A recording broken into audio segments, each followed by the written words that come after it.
Bonjour à toutes et à tous, Viva Culture et cette année à Avignon.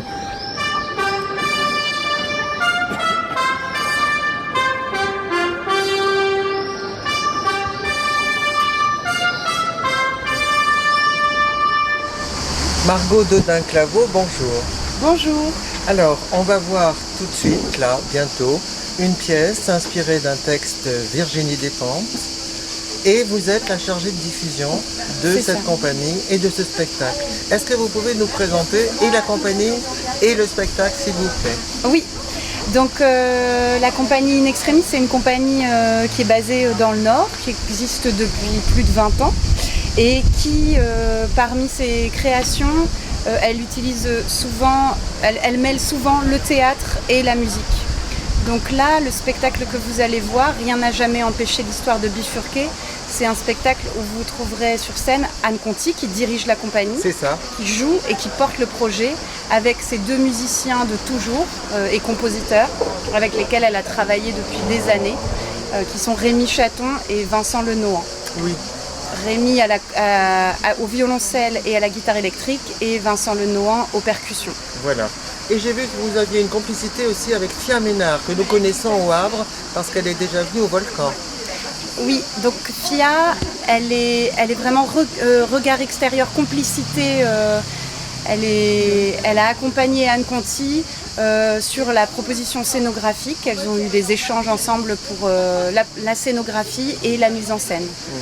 Voilà. Oui. Et puis le texte, je ne l'ai pas dit, c'est un texte de Virginie Despentes qui est...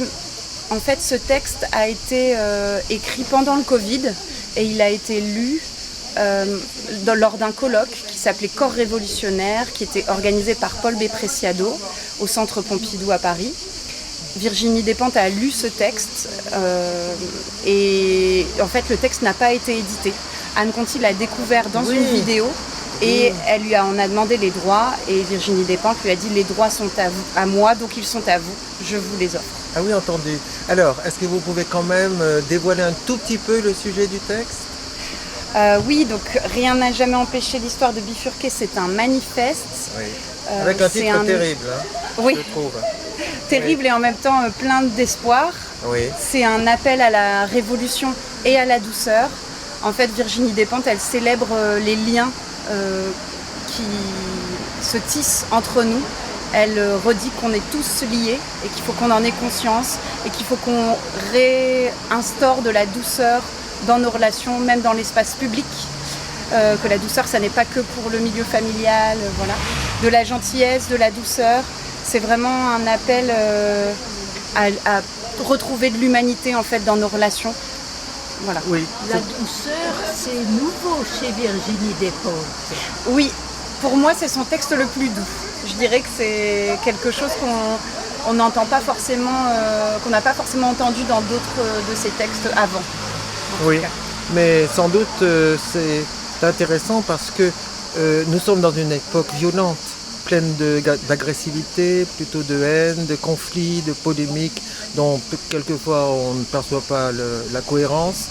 Et justement, peut-être on a besoin d'une sorte de résilience ou de paroles différentes. Oui, tout à fait. Et ce que dit Virginie Despentes, c'est dans ce texte, en fait, comme ça a été écrit pendant le Covid, elle dit tous ces liens qui sont tissés entre nous par la contagion, en fait, le fait que le virus se soit propagé de l'un à l'autre, on peut aussi voir à travers ça les liens qui peuvent se tisser entre nous, mais d'une autre manière, plus dans disons, des relations positives, des idées qui parcourent les uns et les autres. Voilà. Mais c'est original comme thème, parce que justement pendant le Covid, on était empêchés de voir nos amis, empêchés d'aller au théâtre, en particulier, et dans les cinémas. C'était épouvantable. Oui, oui, oui. Oui, oui, tout à fait. Donc c'est vraiment, je pense que c'est cet événement-là qui l'a amené à écrire ce texte et à essayer de penser le monde et nos relations autrement. Oui, voilà. Bon, eh bien, écoutez, un grand merci. Merci à vous. Et puis, bonne continuation. Enfin bref, on va voir le spectacle, puis ensuite, on reviendra vers vous pour interviewer sans doute... Anne Conti. Anne Conti, oui. Carrément, ou un musicien.